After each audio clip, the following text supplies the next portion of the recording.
Welcome back to Mr. Midnight. Tonight, we're going to Oregon, a place known for its beautiful forests and rainy cities. But what we found there is anything but beautiful. These are 7 true stories from people who thought they were living normal lives until they discovered something that changed everything. What happens when your family business hides a terrible secret? What if the food you're serving isn't what you think it is? And what's really calling people to the edge of the cliffs on stormy nights? These people found out the hard way, and some of them are still running. If you're new to Mr. Midnight, hit subscribe and turn on notifications because we bring you real horror every single day. Now, before we start, I need to warn you, these stories get dark. Really dark. So, if you're ready, let's find out what's hiding in the shadows of Oregon.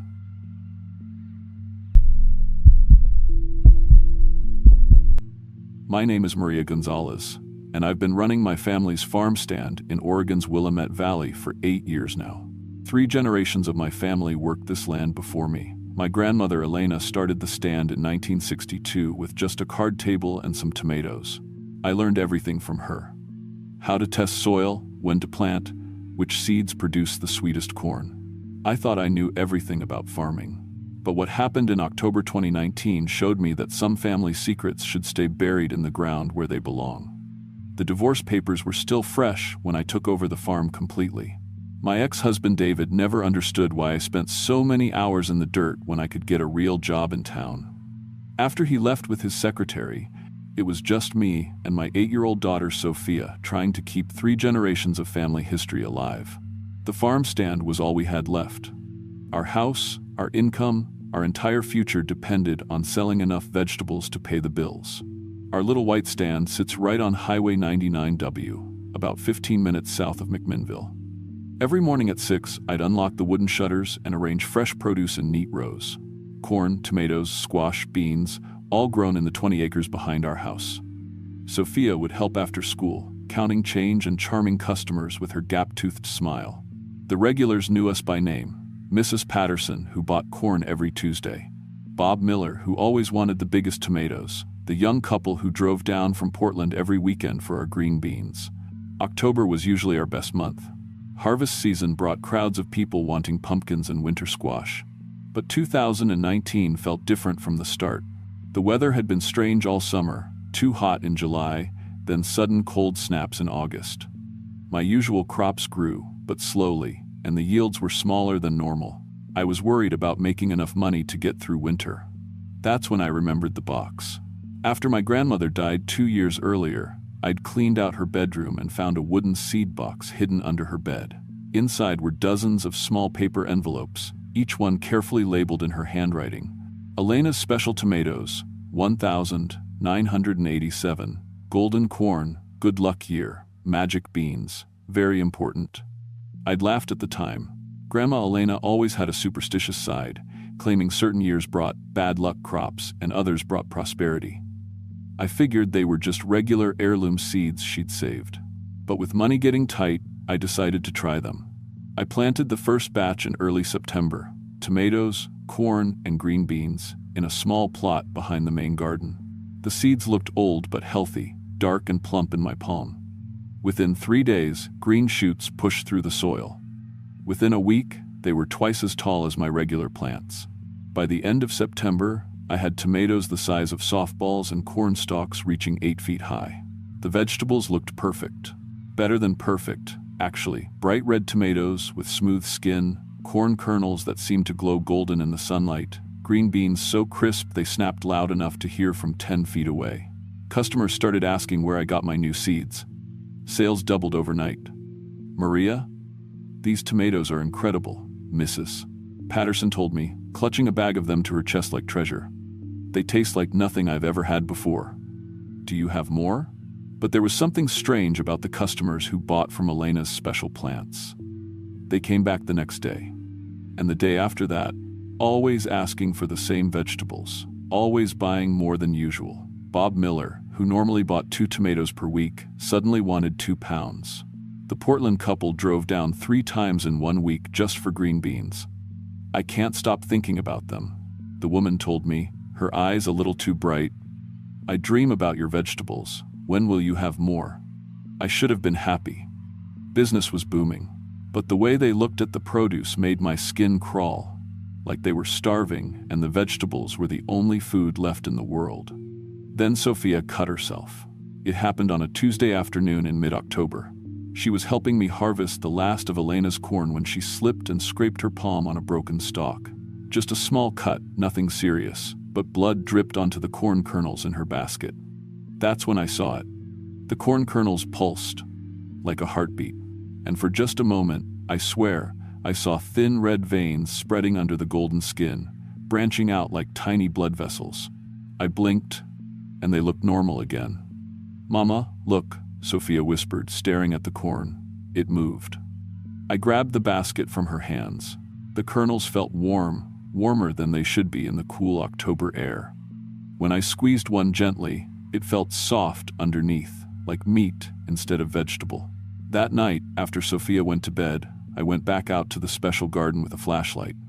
I needed to understand what I was growing. The beam of light swept over the plants, and I nearly dropped the flashlight when I saw them clearly for the first time. The tomato vines had what looked like tiny capillaries running through the leaves. The corn stalks showed faint pulse patterns, like blood moving through arteries. And the green beans hung from their vines like pale, swollen fingers.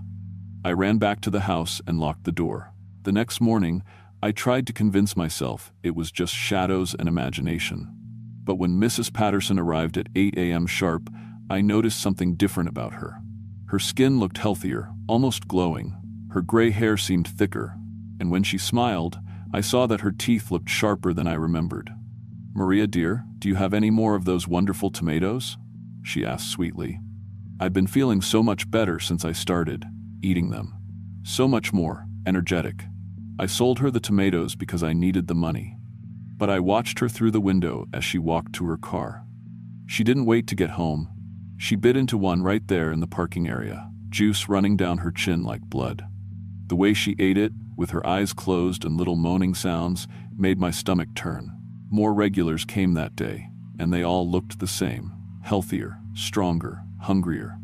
They bought everything from Elena's special plot and kept asking when I'd have more. Bob Miller offered me double the normal price. The Portland couple brought friends and wanted to buy vegetables by the case. That evening, I finally looked for answers in the place I should have checked first, my grandmother's room. I'd boxed up most of her things, but I'd left her old desk alone. In the bottom drawer, under some faded tablecloths, I found a leather journal tied with string.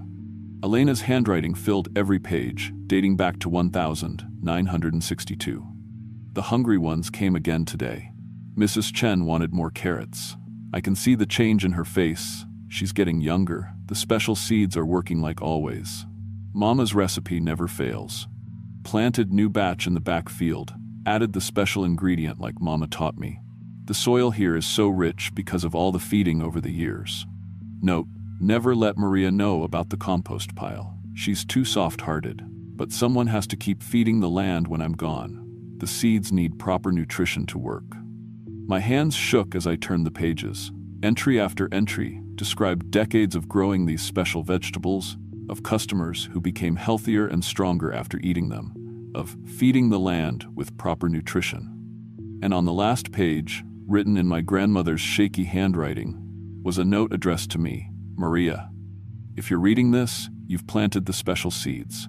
The family must continue. The land is hungry, and the people are hungry. Feed them both. The shed behind the old oak tree has what you need. Remember, we take care of our community, and they take care of us. This is how it's always been." The shed. I'd never paid attention to it before, just an old wooden building covered in ivy where Elena kept her private gardening supplies. But that night, with my grandmother's journal clutched in my hands, I walked out there with a flashlight.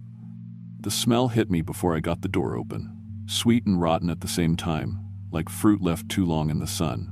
Inside, the smell was overwhelming. Bags of what looked like compost filled most of the space. But this wasn't normal compost. Mixed in with the dark soil, I could see pieces that looked wrong, too white, too smooth. Pieces that looked like bone. And in the corner, carefully organized in mason jars, were labels. Mrs. Thompson, 2015. Mike Williams, 2018. Jenny from Portland, 2019. I threw up right there in the doorway. The first truth crashed over me like ice water. The special vegetables didn't just make people healthier and younger, they made them crave human meat. And Elena had been feeding them exactly what they needed. For 60 years, she'd been growing vegetables using human remains as fertilizer, creating customers who would do anything to get more of her produce. And I'd been continuing the tradition without knowing it. I stumbled back to the house, my mind racing. The customers, their strange behavior, the way they looked at the vegetables, they were all slowly becoming cannibals. And Sophia had been helping me harvest. Sophia had eaten some of Elena's vegetables. I found Sophia in the kitchen, sitting at the table with a plate in front of her. On the plate were the raw green beans from yesterday's harvest, and she was eating them one by one with her fingers. "Sophia, honey, what are you doing?" She looked up at me with her father's brown eyes, but something else was behind them now. Something hungry. "They taste so good, Mama, better than anything else, and I found something in the backyard that makes them taste even better." She pointed to the window. Outside, under the moonlight, I could see a small mound of dirt with something white sticking out of it. "I buried Mr. Whiskers there yesterday," she said casually, after he stopped moving. "And today the beans growing near that spot taste the best." Mr. Whiskers was our neighbor's cat. He'd been missing for 3 days. "Sophia," I whispered. "The plants told me he would help them grow," she continued, crunching another green bean between her teeth. "They talk to me now, Mama. They tell me lots of things, like how Mrs. Patterson brings them special treats at night, and how you can make the vegetables even better if you know the right recipe." I backed toward the door, my heart pounding. My 8-year-old daughter, my sweet Sophia, who cried when we had to pull weeds because it might hurt them, had killed an animal to feed the plants, and she was talking about it like it was perfectly normal. The vegetables had already started changing her. I grabbed the gasoline can from the garage and ran to Elena's special garden. The plants seemed to sense me coming, leaves rustling without any wind, stalks swaying toward me like they were reaching out. I doused every row with gasoline, not caring about waste or fire safety. Behind me, I could hear Sophia screaming from the kitchen window, "No, Mama, you'll hurt them. They need us." But I struck a match anyway. The fire spread faster than normal fires should, roaring through the plants with an almost hungry sound. As the flames consumed Elena's crops, I swear I could hear something like screaming coming from the burning stalks. The smell wasn't just burning vegetation, it was burning meat. I kept one seed envelope in my pocket. Just one, hidden from the flames. Because when Sophia came running outside, crying and screaming about the burning plants, I saw her face in the firelight. She wasn't just upset, she was desperate, like someone watching their only source of food disappear. Her eyes had a wild, hungry look that reminded me too much of my regular customers. The fire took everything, the plants, the shed, Elena's journals. I told the fire department it was an electrical problem. Insurance covered the damages. We moved to Portland a month later, telling everyone we couldn't afford to keep the farm after the fire. But I kept that one envelope of seeds. Because Sophia still gets hungry in ways that regular food doesn't satisfy. And sometimes, late at night, I catch her staring at the neighbor's pets with that same calculating look she had when she told me about Mr. Whiskers. I opened a small restaurant in Southeast Portland. Elena's Kitchen, I called it. We serve very special dishes to very particular customers. People who find us through word of mouth, people who understand what they're really ordering when they ask for our heirloom vegetables. I grow the special produce in planters on the roof, using compost that I source very carefully from people who won't be missed. The customers pay premium prices and never ask questions about ingredients. And Sophia helps in the kitchen now, learning the family recipes that Elena never taught me directly. She's learned to control her hunger better, channeling it into cooking instead of hunting neighborhood pets. The customers love her enthusiasm for the craft. I tell myself I'm protecting her, giving her a safe way to satisfy the needs that Elena's vegetables created in her. But late at night, when I watch my 12-year-old daughter carefully prepare special meals for customers who would eat human flesh if it was served to them directly, I know the truth. I'm not protecting Sophia from the family curse. I'm teaching her to embrace it. The Gonzalez family farm stand might be gone, but Elena's legacy continues in the heart of Portland. And sometimes, when I'm closing up the restaurant at night, I can almost hear my grandmother's voice in the wind, whispering the same words she used to say when I was Sophia's age. We take care of our community, Mija. And they take care of us. That's the way it's always been.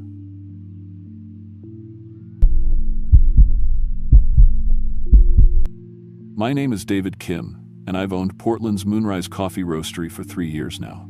I learned everything I know about coffee from working beside my father for 15 years before he passed.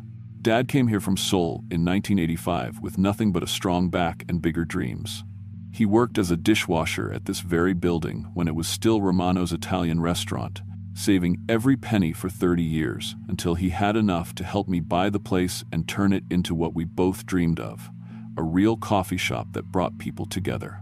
I roast small batches by hand, source beans from farms around the world, and work 16-hour days to keep the lights on. The shop is everything to me. It's Dad's legacy, my only income, and honestly, I'm drowning in debt. If this place fails, I lose the family home too. But I pour my heart into every cup because that's what Dad taught me. Work hard, serve good coffee, and people will always come back. What happened last January changed everything I thought I knew about coffee, about death, and about the thin line between memory and madness. I should have walked away the moment I tasted that first cup. But when you're desperate to save everything you love, you make choices that haunt you forever. The morning of January 15th, 2020, started like any other. Portland's winter rain drummed against the windows while I fired up the ancient Probat roaster Dad and I restored together.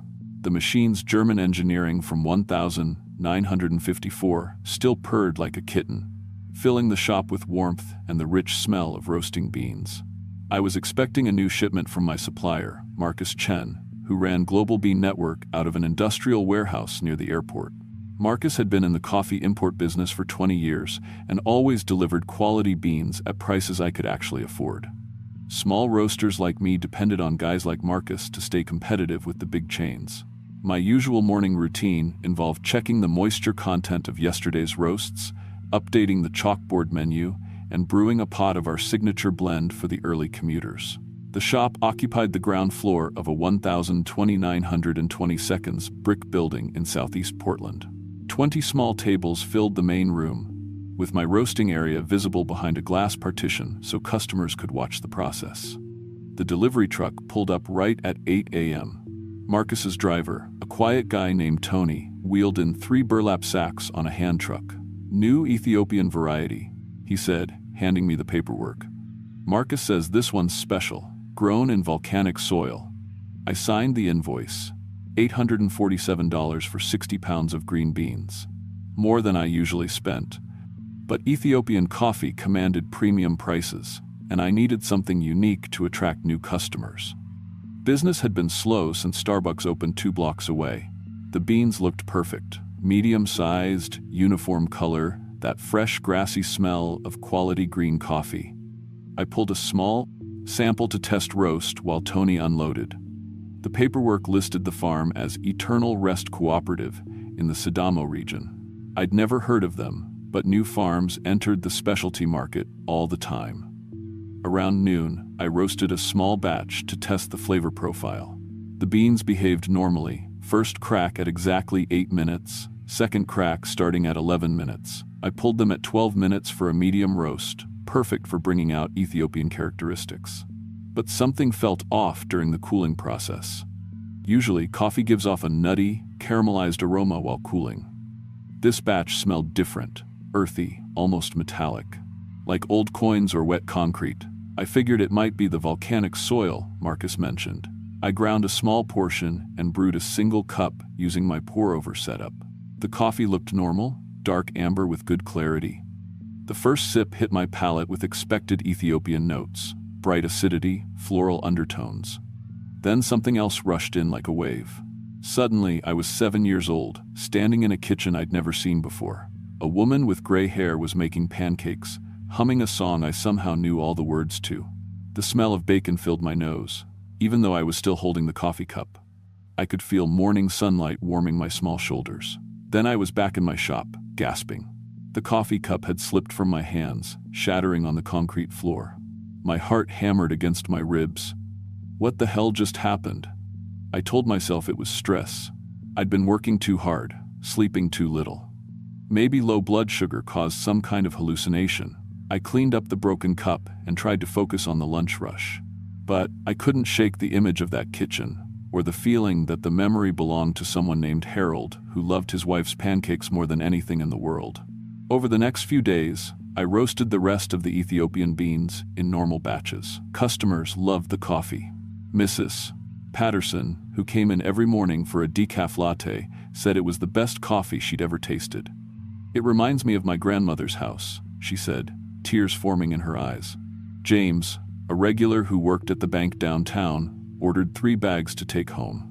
"This coffee makes me feel connected to something," he said, "like I can remember things I never experienced. I should have paid attention to their words, should have noticed how their eyes looked distant when they drank it, like they were seeing things that weren't there. But the money was too good. I sold more coffee that week than in the previous month combined. I actually made my rent payment on time for once. Then I started experiencing the memories myself. Every time I cupped a batch to check quality, which roasters do constantly, another life would flood my mind. I lived as Margaret, a school teacher from the 1962nd who died regretting never having children. I became Thomas, a construction worker who fell from a building in 1987, feeling his terror as the ground rushed toward him. The memories weren't just images. I felt their emotions, knew their secrets, experienced their final moments. Margaret's loneliness, Thomas's fear. A woman named Susan who drowned in the Columbia River and whose last thought was sorrow for her unfinished novel. I tried switching to different beans, but customers kept asking for that special Ethiopian. Some people drove from across the city just to buy it. They'd sit in the shop for hours, sipping slowly, with expressions I can only describe as hungry. That's when I realized they were experiencing the memories too. Mrs. Patterson was living as her grandmother. James was connecting with his father, who died when James was 3. They weren't just drinking coffee, they were drinking the past. I called Marcus to ask about the farm. "Eternal Rest Cooperative," he said. "Family operation. They've developed unique growing methods using local soil amendments." "What kind of amendments?" "Organic material." "Look, David, you're my best customer for this product. People are calling me from all over Oregon asking where they can buy it. Whatever you're doing with those beans, keep it up." But I needed to know more. That night, I stayed late researching the farm online. I found nothing. No website, no export records, no mention in any coffee trade publications. Eternal Rest Cooperative didn't seem to exist. I dug deeper, searching Ethiopian agricultural records through the embassy website. Finally, I found a reference in a land use document from 2018. The property listed as Eternal Rest Cooperative had been purchased by an American company called Memorial Gardens Import-Export. Memorial Gardens wasn't a coffee company. They ran crematoriums. My blood turned to ice as the pieces clicked together. Soil amendments, organic material, eternal rest. The coffee wasn't grown in volcanic soil, it was grown in human ash. I confronted Marcus the next morning at his warehouse. The building sat in an industrial area near the airport, surrounded by shipping containers and freight trucks. Inside, hundreds of burlap bags lined the walls, labeled with farm names from around the world. "You need to tell me the truth about Eternal Rest," I said. Marcus was a thin man in his 50s, with calloused hands and tired eyes. He looked at me for a long moment, then walked to a small office in the back of the warehouse. "Close the door," he said. He pulled out a file folder thick with documents. Shipping manifests, payment records, laboratory reports. "I've been in this business for 20 years, he said. "Coffee prices keep dropping. Small importers like me can't compete with the big guys anymore." When Memorial Gardens approached me with their proposal, I was 6 months behind on my warehouse lease. "What proposal?" "They process cremated remains for funeral homes all over the Pacific Northwest. Problem is, they handle way more volume than regulations allow them to store. They needed a disposal method that wouldn't attract attention." My stomach turned. "So you helped them dump human ashes on coffee farms?" "Not dump, mix. They developed a process to combine cremated remains with volcanic ash and other soil amendments. Ships it to partner farms in Ethiopia, Colombia, wherever. The farms think they're getting premium fertilizer. The coffee that comes back is just normal coffee. It's not normal, Marcus. People are experiencing memories that aren't theirs. He stared at me. That's impossible. Is it? What exactly is left behind when someone's cremated? DNA? Brain tissue? What if memory isn't just electrical impulses? What if it's stored in the carbon that makes up our bones, our teeth? Marcus's face went pale. You're talking about supernatural bullshit. Then explain why your customers are addicted to this coffee. Explain why they drive hours just to buy it. Explain why Mrs. Patterson knew her dead grandmother's pancake recipe after drinking 1 cup. I showed him the lab report I'd commissioned. The coffee contained normal caffeine levels, but also trace amounts of calcium phosphate and other minerals found in cremated remains. More importantly, it contained organic compounds the lab couldn't identify. The coffee carries the dead with it, I said. Every cup is a seance. Marcus sat down heavily. Jesus Christ. What have we done? But I was already thinking beyond guilt. My customers weren't just buying coffee anymore. They were buying time with people they'd lost. Mrs. Patterson could spend mornings with her grandmother. James could finally know his father. A woman named Carol had been coming in every day since learning she could experience her son's memories. He'd died in Iraq 5 years ago, and she'd never gotten to say goodbye. How could I take that away from them? That night, I sat alone in the shop with a fresh cup of the Ethiopian blend. I'd learned to prepare myself for the memory rush, to let it wash over me without fighting. This time, I became a man lying in a hospital bed. Tubes ran from his arms, the smell of disinfectant mixed with flowers from too many arrangements. A young man sat beside the bed, holding his hand. "I'm proud of you, son," the dying man whispered. "The coffee shop will be perfect. You'll make people happy, just like we planned." My eyes snapped open. The voice, the face, I knew them both. It was my father. Dad's body had been cremated at Memorial Gardens Funeral Home. I'd chosen them because they offered payment plans for families who couldn't afford the full cost up front. His ashes were supposed to be in an urn on my mantel at home, but some of him was here, in this coffee, flowing through my veins. I wept then, harder than I had since his funeral. Through the coffee, I could feel his love, his pride, hope for my future. I could experience his memories of teaching me to roast coffee, of working double shifts to save money for the shop, of lying awake at night worrying about leaving me alone with so much debt. I could also feel his guilt. In his final days, Dad had signed papers allowing Memorial Gardens to use his remains for agricultural research in exchange for a significant discount on funeral costs. He never knew what that meant, but he'd been desperate to leave me with less debt. The coffee was literally my father's love, processed and packaged and served in ceramic cups. How could I possibly give that up? I made my choice that night. Instead of exposing Memorial Gardens, I called Marcus and asked to be put in direct contact with them. If people wanted to reconnect with the dead, I could provide that service properly. Within a month, I'd restructured the business completely. Moonrise Coffee became a specialized grief counseling service. Customers could request specific blends based on when and where their loved ones had been cremated. Memorial Gardens provided detailed records of whose remains went into which shipments. Mrs. Patterson could order her grandmother blend. James could experience his father's memories whenever he needed guidance. Carol could spend time with her son, learning about his final months in Iraq through the consciousness stored in his bones. I charged premium prices, $50 per cup, $300 per bag, but people paid gladly. Word spread through online grief support groups. I had customers flying in from across the country. The shop became a pilgrimage site for the bereaved. People sat quietly at their tables, tears streaming down their faces, experiencing decades of memories that belonged to the dead. I provided tissues, comfortable chairs, and private rooms for particularly emotional sessions. I hired a grief counselor to help people process the experiences. I partnered with funeral homes across the region.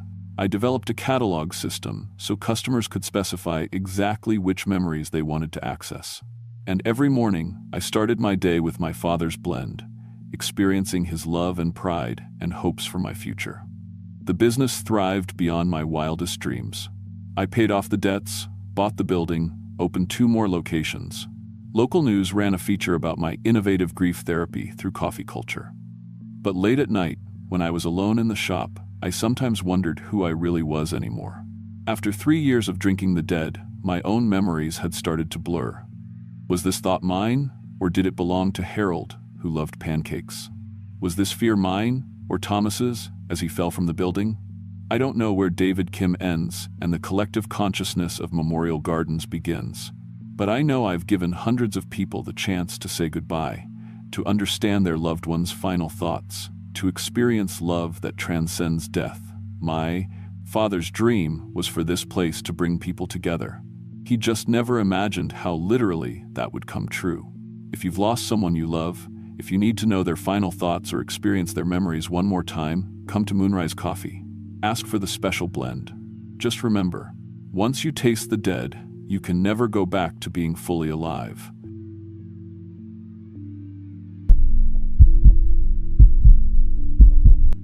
My name is Jennifer Walsh, and I've been working in hotel housekeeping for 18 years.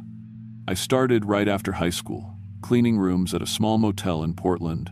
Over the years, I worked my way up to supervisor positions at bigger hotels, learning everything about laundry systems, room turnover schedules, and dealing with every kind of mess guests can make. I've cleaned up after food poisoning incidents, walked in on affairs, and found everything from drugs to dead pets left behind in rooms. But what happened in September 2018 at Crater Lake Lodge changed everything I thought I knew about the hospitality industry. Some guests, I learned, never really check out. The lodge sits right on the rim of Crater Lake. This massive blue lake formed in an ancient volcano. It's one of those historic national park hotels, built in 1915 with thick stone walls and wooden beams that creak in the wind. During peak season, we'd have a full staff of 20 housekeepers, but September was different. Most tourists were gone, kids back in school. The lodge kept just 5 rooms occupied, and only 3 of us on staff: me, Rosa the day supervisor, and Bill the maintenance guy. I took the job 2 years earlier because it came with employee housing, a small cabin behind the lodge. After my husband Mike died from cancer, I was drowning in medical debt. The insurance covered most of it, but not everything. Not the experimental treatments we tried at the end, not the ambulance rides, not the special equipment we rented for home care. I was working 3 jobs: housekeeping at the lodge, weekend shifts at a diner in Klamath Falls, and cleaning offices twice a week. My 2 boys, Tyler and Marcus, were 16 and 14 then. They needed me home, but they also needed me to work. The lodge was special to Mike and me. We honeymooned there 20 years ago, stayed in room 217 with the lake view. Mike loved the history, how Native Americans considered the lake sacred, called it a place where spirits lived. He'd sit on our balcony for hours, just staring at that impossibly blue water. When I started working there, cleaning those same rooms we'd stayed in as newlyweds, it felt like being close to him again. Pathetic maybe, but grief makes you hold on to anything. My daily routine was simple. Rosa would give me the checkout list each morning, usually just 2 or 3 rooms during off-season. I'd start with my cart: fresh linens, towels, cleaning supplies, vacuum. Standard turnover took about 45 minutes per room. Strip beds, clean bathroom, dust furniture, vacuum, restock amenities. The lodge used old-fashioned metal keys instead of card readers, which guests loved for the authentic feel. Room 217 came up on my list that Tuesday morning. The guests had stayed a full week, the Hendersons from Sacramento, nice couple in their 60s. I'd seen them at breakfast a few times, chatting with other guests about hiking trails and photography spots. The words, "Husband tipped me $20 when I brought extra towels." I knocked and called out, "Housekeeping," like always. No answer. According to my list, they'd checked out at 11. It was almost noon. I used my master key and opened the door. "Hello?" "Housekeeping." The room was wrong immediately. Not messy, wrong, the opposite, too clean. The beds were perfectly made with hospital corners I hadn't done. The towels hung precisely even. No luggage, no personal items, but also no signs anyone had actually packed and left. Most guests leave some trace: a forgotten phone charger, coffee ring on the nightstand, damp towels from last showers. This room looked like a hotel catalog photo. I found the first strange thing in the bathroom: a pile of what looked like thick, wet fabric in the corner behind the toilet. Gray-green material that felt cold and slimy. It reminded me of old wet suits, but heavier. When I lifted it with my rubber gloves, lake water dripped out. Actual lake water. I could smell that distinct mineral scent Crater Lake had. The fabric was roughly person-shaped, like someone had molted out of a human costume. I told myself a guest had brought some kind of diving equipment, maybe from another lake, and forgot it. Weird, but I'd seen stranger things left behind. I bagged it for lost and found and finished cleaning the room, but the whole time I felt watched. Not uncommon in old hotels, they all have their ghost stories. Still, I kept checking the balcony door, making sure it was locked. That afternoon, Rosa showed me the new reservation book. The Hendersons had extended their stay another week. They were still in 217. But I just cleaned their room, I said. It was empty. Their stuff was gone. Rosa frowned and called the front desk. After a few minutes on hold, she hung up, looking confused. Computer shows they never checked out. Says they went down to the lake for a day hike this morning. Should be back by dinner. I knew something was wrong, but couldn't explain what. Maybe the Hendersons had decided to extend last minute and packed up for cleaning? Rich guests sometimes did weird things. That evening, I saw them in the dining room. Same table they always used, same clothes they'd worn all week, but something was off about their faces. Too smooth, like wax figures. And they moved slowly, carefully, like they were concentrating on each step. Mr. Henderson waved at me, same friendly smile, but his eyes looked empty. Flat black, like lake stones. The weird incidents kept happening. Guests would be on my cleaning list as checked out, but their rooms would be impossibly clean and they'd still be registered. I'd find more of that strange wet fabric, sometimes in closets, sometimes under beds. Always cold, always smelling like the lake. My key card started malfunctioning on certain rooms. The old metal locks would jam, like something was holding them from inside. When they finally opened, the rooms would be perfect again. Too perfect. I started paying closer attention to the guests. The Hendersons weren't the only ones acting strange.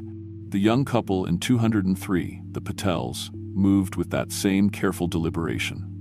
Their skin had a grayish tint under the lobby lighting, and their voices sounded hollow, like they were speaking from the bottom of a well. The elderly man in 115, Mr. Chen, had been there 3 weeks. I'd cleaned his room dozens of times, but I'd never seen him eat anything. He'd sit in the dining room, moving food around his plate, but never actually taking a bite. I mentioned it to Rosa, but she just shrugged. Off-season guests are always weird. That's why they come when nobody else does. But I couldn't shake the feeling that something was hunting in our hotel. The night everything changed. I was doing late cleaning because our commercial washer had broken down. I was running behind, still had 2 rooms left on my list at almost 10 p.m. The lodge was quiet except for the wind and the old building settling. Room 203 was supposed to be empty. The Patels were listed as checked out that afternoon. I used my key and stepped inside, calling out just in case. I heard wet, sliding sounds from the bathroom, like someone dragging a heavy tarp across tile. I should have left. Should have called security, even though we didn't really have security, just Bill, who doubled as night watchman. Instead, I grabbed my cleaning spray, ridiculous, but it was all I had, and crept toward the bathroom door. The sound stopped. I pushed the door open and saw Mrs.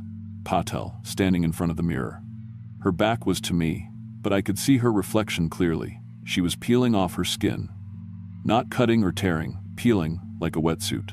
The skin came away in one piece, revealing something underneath that wasn't human. It looked like lake water, given shape, dark and flowing, with sediment swirling inside where organs should be. Her real face was a shifting mass of water and mud, with 2 black holes where eyes might be. In the mirror, she saw me watching. The thing that had been wearing Mrs. Patel's skin turned around slowly. When it spoke, its voice was like water flowing over rocks. "You weren't supposed to see this." I ran. I made it to the main lobby before I heard footsteps behind me. Wet, slapping sounds on the wooden floor. The front desk was empty. Bill was probably in the basement checking the boiler. "Jennifer." The voice came from everywhere at once now.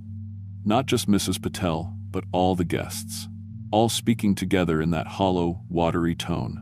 "We need to talk." They emerged from the elevators, from the stairwells, from the dining room. The Hendersons, Mr. Chen, the young couple from 208, Others I'd been cleaning up after for weeks, all moving with that same careful deliberation, their skin looking gray and artificial under the lobby lights. "You've been very helpful," Mr. Henderson said. His voice was the worst because I remembered how it used to sound when he was actually human. "So thorough with your cleaning, you never asked questions about what you found." "The fabric," I whispered. "Our former selves, Mrs. Patel said. "We shed them after consumption. You disposed of the evidence so efficiently." My legs felt weak. "The guests, the real guests, gone," Mr. Chen said. "We took their forms, their memories, their reservations. We've been living their lives, preparing to take their places in the world outside." That's when I realized the truth that made me sick. "How long?" 2 years, the Henderson thing said. "Since you started working here, you made our work so much easier. 2 years. I'd been cleaning up after murders for 2 years, thinking I was just doing my job. But now you know," the Patel thing said, "which creates a problem." They started moving closer, and I backed toward the main entrance. But the doors wouldn't open. The electronic locks had engaged. "We could offer you a choice," Mr. Henderson said. "Join us willingly, and we'll preserve your memories, your personality. You'll still be Jennifer, just improved. Eternal. What's the alternative? We take your form anyway, but without your cooperation, we only get the surface. Your boys would notice eventually that their mother had become something else. My boys, Tyler and Marcus, home alone in our little cabin, probably staying up too late playing video games." "Speaking of your sons," the Chen thing said, and my blood turned to ice. "We sent someone to visit them, just in case you tried to run." "No." The word came out as barely a whisper. "A friend of theirs. Someone they trust completely." They stood aside, and another figure walked out from the shadows of the dining room. Tall, familiar walk, that crooked smile I'd fallen in love with 20 years ago. Mike. My husband looked exactly like he had before the cancer. Healthy, strong, wearing the flannel shirt I'd buried him in. But his eyes had that same flat blackness as the others. "Hey Jen," he said, and his voice was perfect. Every inflection, every warm tone I'd missed for 2 years. The boys were so happy to see me. They've grown so much, I couldn't breathe. It was impossible, but he was standing right there. "How?" I managed. "We've been studying your memories," the Mike thing said. "Learning who you loved, who you missed. We found his form in the deepest part of the lake, preserved by the cold and the mineral content. It just needed animation. The boys? Safe, for now, but confused. They think I came back to them, think it's a miracle." He stepped closer, and I could smell his cologne, the same brand he'd worn since we were dating. "This could be real, Jen. We could be a family again. You're not him. I have his memories, his feelings for you, his love for Tyler and Marcus." The broth thing wearing my husband's face reached out like he used to when I was upset. "I remember our honeymoon in room 217. How you cried the first time you saw the lake because it was so beautiful. How I promised we'd come back for our 20th anniversary. We never made it to our 20th anniversary. Mike died 6 months before. I can give you forever," he said. "All of us together, no more medical debt, no more working 3 jobs. The boys would never have to worry about losing another parent." I wanted to believe it so badly it physically hurt. 2 years of grief and loneliness and financial stress, and here was Mike offering to take it all away. But I thought about Tyler and Marcus, waiting at home for their mother to come back from work. They'd already lost their father. They deserved to keep their real mother, not some lake thing wearing her skin. "What do you really want?" I asked. The pretense dropped. All the fake warmth left Mike's face. "To feed," the Henderson thing said. "The lake has been dormant too long. We need life force to return to our true strength. Human forms are just tools." "But we're practical," the Patel thing added. "This lodge provides perfect hunting. Isolated guests, minimal staff, natural cover story for disappearances. People expect others to get lost in the wilderness. And you've been the perfect accomplice," Mike said coldly. "Cleaning up our mess, never questioning the inconsistencies. We were planning to keep you indefinitely. Until tonight. Until tonight." I thought about the layout of the lodge. The basement, where they stored their shed skins. The old building's electrical system. The propane lines for the kitchen and heating. I need to see my boys first, I said, before I decide. They exchanged glances with those empty black eyes. Very well, Mike said. But remember, we already have someone watching them.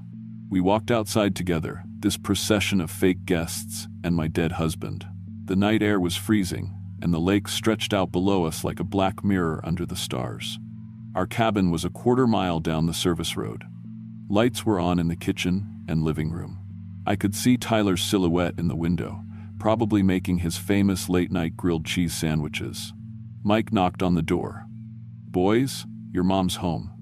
The door opened, and Tyler's face lit up when he saw me. Then he spotted Mike, and his expression became confused, hopeful, scared all at once. "Mom, Dad's here." He came back. Behind Tyler, Marcus appeared in the doorway. My younger son looked exactly like Mike had at that age. Seeing them standing together, the real boy and the fake father, broke something inside me. "I know, honey," I said carefully. "Can I talk to Dad alone for a minute?" "We'll be right back," Mike told the boys. "Just need to discuss some things with your mother." We walked back toward the lodge, the creatures following at a distance. Mike's hand found mine, cold but perfectly familiar. "Choose, Jennifer," he said quietly. "Join us willingly, and I promise your boys will never know the difference. They'll have both parents, forever." I thought about what forever meant. Tyler and Marcus would grow up, maybe go to college, get married, have kids, and through it all, they'd have parents who loved them, supported them, never aged or got sick or died. Except those parents would be monsters wearing familiar faces, feeding on other people's children to maintain the illusion. "Okay," I said. Mike smiled, that real smile I'd fallen in love with. "You'll join us?" "No." I pulled my hand free and ran. I made it to the lodge's service entrance before they caught up. Bill kept his master key ring in the utility closet, along with emergency supplies. I grabbed the key to the basement and the industrial flashlight. The basement was where they kept the old boiler, electrical panels, and storage. It was also where I'd find what I needed. I could hear them coming down the stairs as I unlocked the basement door. The beam of my flashlight revealed rows of storage shelves, heating equipment, and in the back corner, a pile of discarded human skins. Dozens of them. Men, women, children, all gray-green and empty, like deflated balloons shaped like people. Some looked fresh, others were older, starting to decompose. How many guests had died here over the years? How many families had lost loved ones to these things? I found the main electrical panel and started throwing breakers. The lodge lights went out section by section. Then I located the propane shutoff valve and opened the gas line. "Jennifer!" Mike's voice echoed through the basement.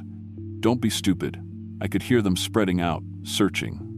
But I knew this basement better than they did. I'd been down here dozens of times with Bill, learning the building's systems. I made it to the old coal chute that connected to the main floor. As I climbed up, I could hear them finding the gas leak, realizing what I was planning. I emerged in the kitchen and grabbed a box of matches from beside the old stove.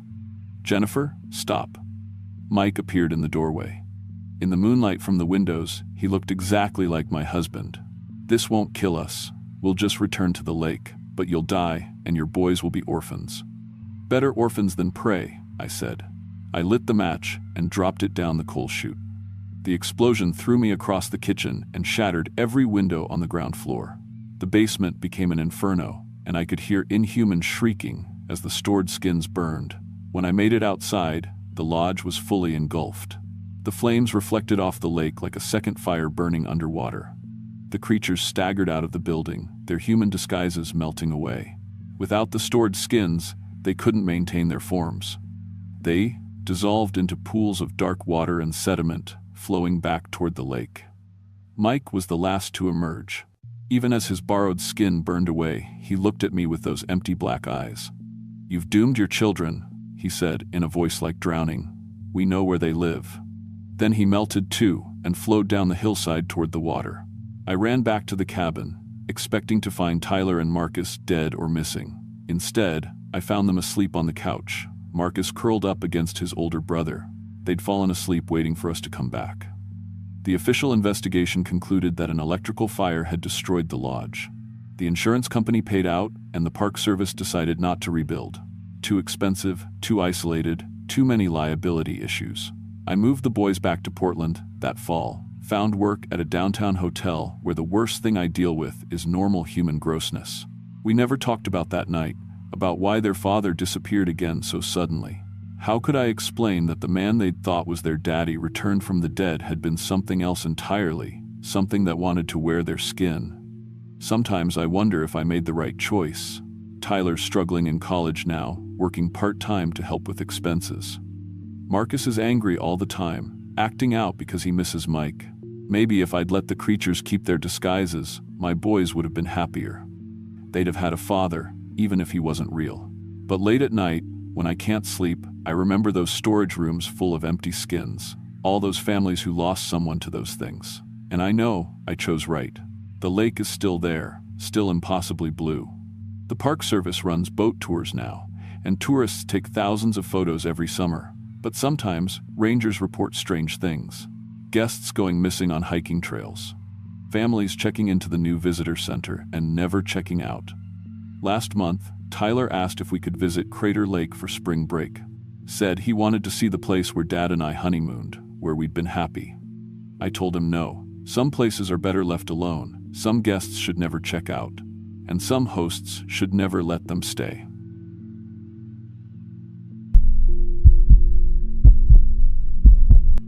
My name is Carlos Rodriguez, and I've been running food trucks for 15 years.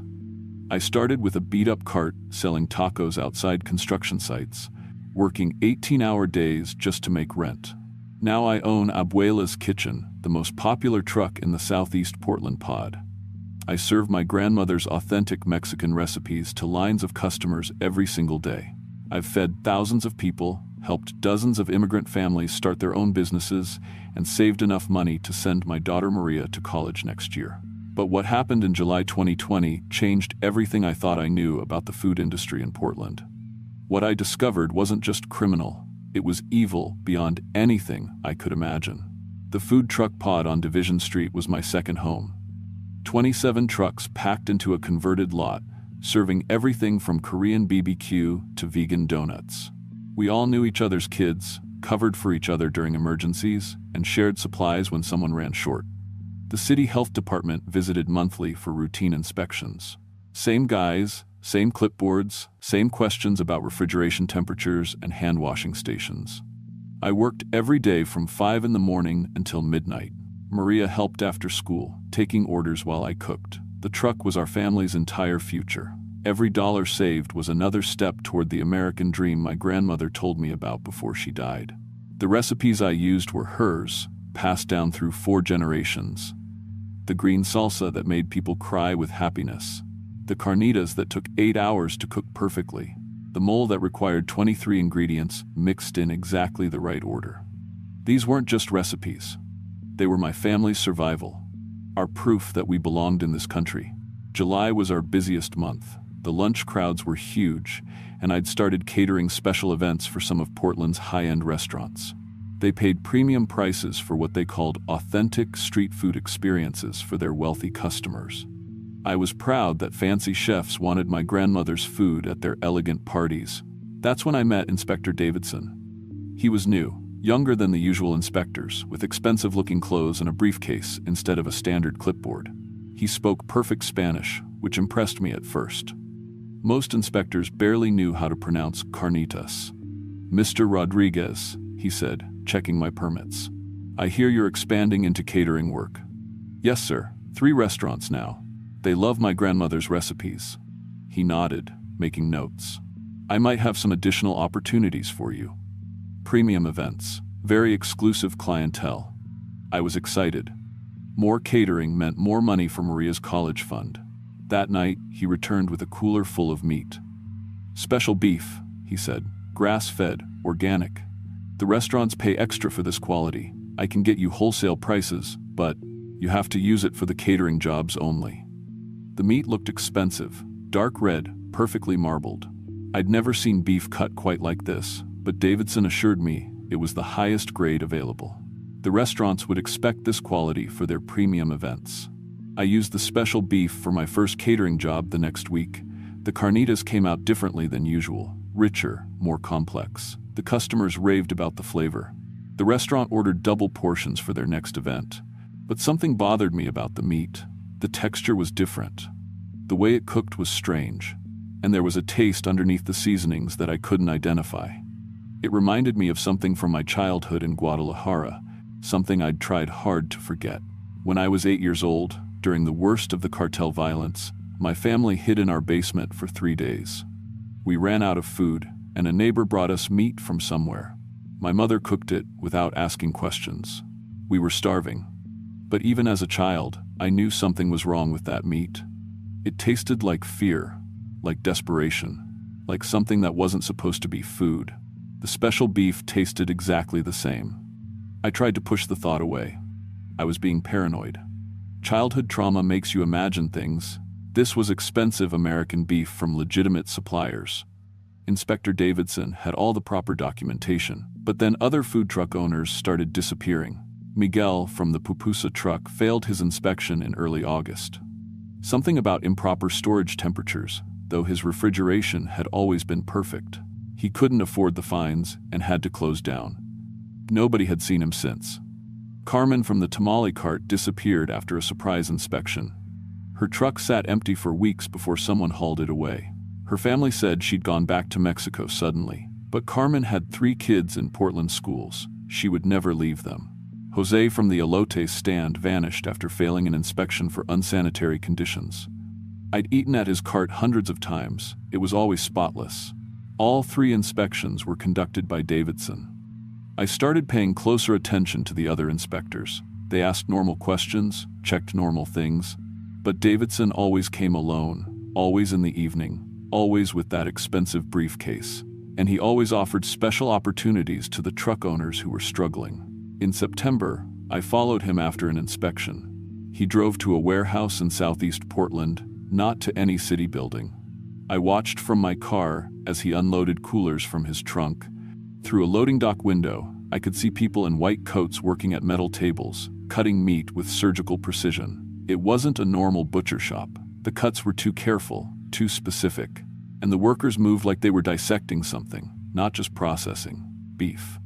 The next week, Davidson brought me another cooler of special beef. I accepted it but didn't use it immediately. Instead, I took a small piece home and examined it under my kitchen light. The grain was wrong, the fat distribution was wrong, and when I cooked a tiny piece to test it, the smell made me physically sick. It wasn't beef at all. The memory came flooding back. That basement in Guadalajara, my mother's tears as she fed us, the neighbor who brought meat from the cartel's victims. The taste I'd never forgotten, no matter how hard I tried. This was human meat. I vomited until my stomach was empty, then vomited some more. Davidson wasn't just a corrupt inspector. He was part of something monstrous. The disappeared truck owners weren't deported or driven out of business. They were being processed like cattle and served to Portland's elite at exclusive restaurants. And I had been serving it to my customers. I'd fed human flesh to families, to children, to people who trusted me. My grandmother's sacred recipes had been contaminated with something evil beyond imagination. That night, I couldn't sleep. I paced around my apartment, trying to figure out what to do. If I went to the police, they'd ask for my immigration papers first. If I went to the media, who would believe such an insane story? And if I confronted Davidson directly, I'd probably disappear, just like Miguel, Carmen, and Jose. But I couldn't keep silent. More truck owners would disappear. More human beings would be turned into meat for rich people who probably had no idea what they were eating. I decided to gather evidence. Real proof that couldn't be ignored. The next evening, I followed Davidson again. This time I brought my phone and took pictures of the warehouse, the license plates, the people going in and out. I filmed him unloading the coolers, documented the timing of his visits. But as I was taking pictures, someone tapped on my car window. It was another inspector, one of the regular ones I'd known for years. "Carlos, you need to leave. Now." "What? Why?" "They know you're watching. Davidson isn't just an inspector, he's connected to some very dangerous people. Immigration enforcement is part of this. They target undocumented workers because nobody reports them missing." My blood went cold. "You know what's happening?" He nodded. Some of us figured it out, but we can't stop it. The operation is too big, involves too many people in positions of power. The best we can do is warn people like you to stay away. But the missing truck owners, gone. Processed. Served at restaurants where a single meal costs more than you make in a month. And now they're targeting your daughter. My world stopped. What? She helps you with the truck, right? They've been watching her, noting her schedule.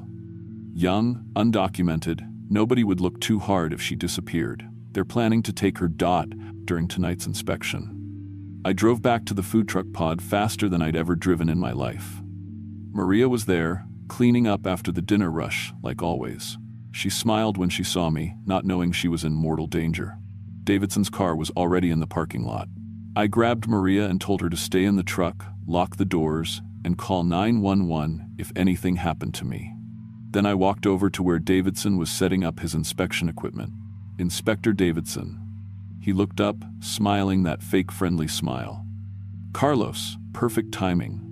I was just about to conduct your monthly inspection. Where's your daughter? I have some questions about her work permit. She's not here tonight. His smile faded slightly. Really? Her schedule shows she should be working. Change of plans. He stepped closer, and I could see the predator behind the bureaucrat mask. Carlos, you seem nervous. Is there something you want to tell me? Yeah, actually, there is. I pulled out my grandmother's largest kitchen knife, the one she'd used to defend her family during the revolution, the one I'd inherited along with her recipes. I know what you're doing. I know what that meat really is. And you're not taking my daughter.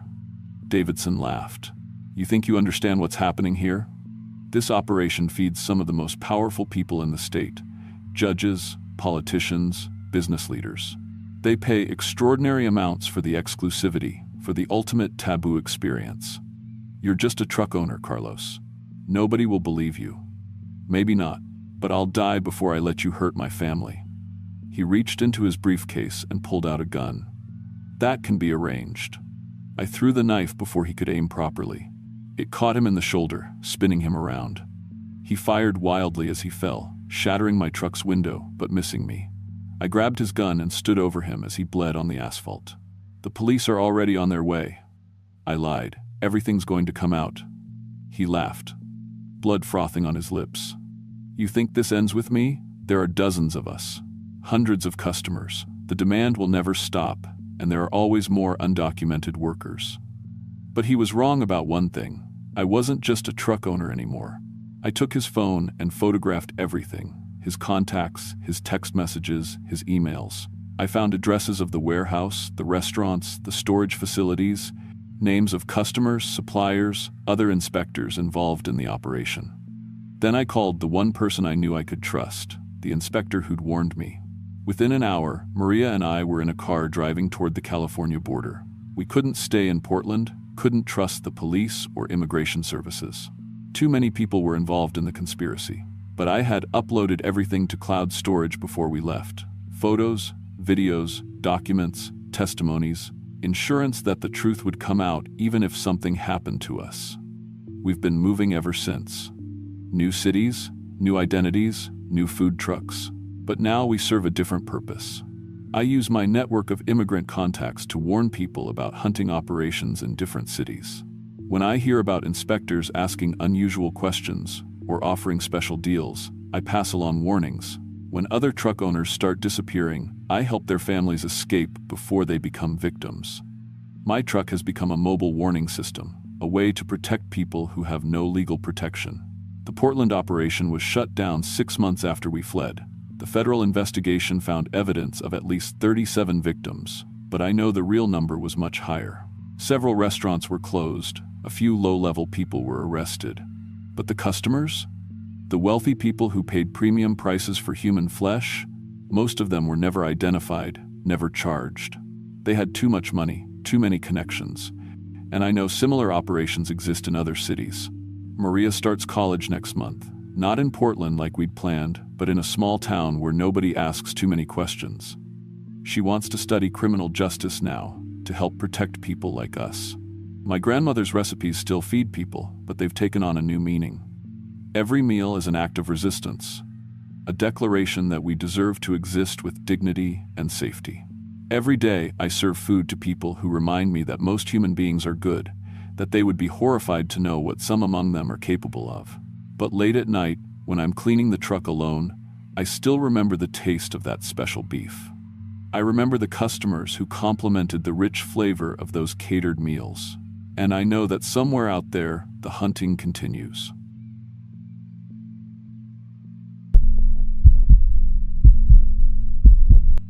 My name is Mike Torres, and I've been a seasonal park ranger for 6 years now. I work at different national parks across the western United States, mostly doing backcountry patrols and visitor safety. I've dealt with bear encounters, rescued lost hikers, and even talked down a few people who were thinking about hurting themselves at cliff edges. But what happened at Crater Lake in June 2018 changed everything I thought I knew about this job. Some places aren't just beautiful. Some places remember. The position at Crater Lake came at the perfect time. My girlfriend Maria was 4 months pregnant, and we needed health insurance bad. Seasonal work doesn't give you benefits, and we were paying everything out of pocket. The posting said if I did well during the summer season, there was a chance for a permanent position. Permanent meant benefits, steady pay, and a real future for our kid. I applied the same day. I got the job in late May. The park superintendent, a guy named Davidson, seemed impressed that I had Klamath heritage. My grandmother was full Klamath, born and raised near the reservation. Davidson said it would help with the cultural interpretation programs they were starting. I didn't tell him that I barely knew anything about that side of my family. My grandmother died when I was 12, and my dad never talked much about the tribe. Crater Lake sits in the remains of an old volcano. Mount Mazama exploded almost 8,000 years ago, and the crater filled with water over time. It's the deepest lake in the United States, 1,943 feet straight down. The water is this impossible blue color because it's so pure and deep. Almost 750,000 people visit every year, mostly in summer when the roads are clear of snow. My job was simple enough. I'd patrol the remote trails, check on backcountry campsites, and do overnight shifts watching the rim areas where people weren't supposed to camp. The park had problems with visitors sneaking down to the water. It's illegal to swim or touch the lake except at one designated spot. People thought the rules were stupid, but the lake was sacred to the Klamath people. Still is. I started on June 1st. The first 2 weeks were normal. I'd hike the Lightning Spring Trail, check that visitors had proper permits, make sure nobody was feeding the ground squirrels. The park was getting busy with early summer tourists, families with kids, photographers trying to get that perfect sunrise shot, older couples in RVs. I was staying in a small ranger cabin near the North Rim, about 3 miles from the main visitor center. On overnight shifts, I'd patrol from 10 p.m. to 6 a.m., using a radio to check in every 2 hours with the night dispatcher. The radio was an old Motorola two-way, heavy and reliable. We also had a weather station that sent data to the main office, and some seismic monitors scattered around because, we were basically sitting on top of a volcano. My grandmother used to tell me stories about Crater Lake when I was little. She called it Giwas, in Klamath. She said 2 gods fought here, Skell, who lived in the sky, and Lau, who lived under the mountain. They threw rocks and fire at each other until Lau was defeated and trapped under the lake. She'd get this serious look and say, "The mountain remembers, Mikey. The lake remembers. Some things don't stay buried forever." I thought it was just stories. Old legends to scare kids. The weird stuff started on June 14th. I was doing my usual night patrol, walking the rim trail with my flashlight. It was a clear night, no moon, just stars everywhere. The lake was dead calm, like black glass reflecting the sky. Beautiful and kind of spooky at the same time. Around 2 a.m., I stopped at Watchman Overlook to check in with dispatch. That's when I noticed the water level looked different. Lower. I'd been staring at this lake every day for 2 weeks, and I knew what it was supposed to look like. The waterline on the rocks was at least 3 or 4 feet lower than it should be. I radioed it in. "Dispatch, this is Torres at Watchman. I'm seeing some unusual water levels. Lake looks low. Static?" Then Sarah, the night dispatcher, "Copy that. How low are we talking? Maybe 3 feet? Hard to tell in the dark, but something's off. I'll make a note. Probably just your eyes playing tricks. That's a big lake." doesn't change overnight. She was right. Crater Lake doesn't have any rivers flowing in or out. The water level stays pretty much the same year-round, just balanced between rain, snow, and evaporation. There was no way it could drop that fast, but I knew what I was seeing. I stayed at the overlook, watching, and over the next hour, I swear to God, the water kept dropping. Slowly, but definitely dropping. The rocks around the edge that had been underwater were now showing in my flashlight beam. I could see the volcanic stone, dark and jagged. Then I saw something that made my skin go cold. There were shapes down there. On the exposed lake bottom, they looked like structures, stone walls, maybe, and what might have been bones. Big bones. At 3:15 a.m., my radio crackled. Not Sarah's voice, just static, but underneath it, something that sounded almost like chanting, low and rhythmic. I switched channels.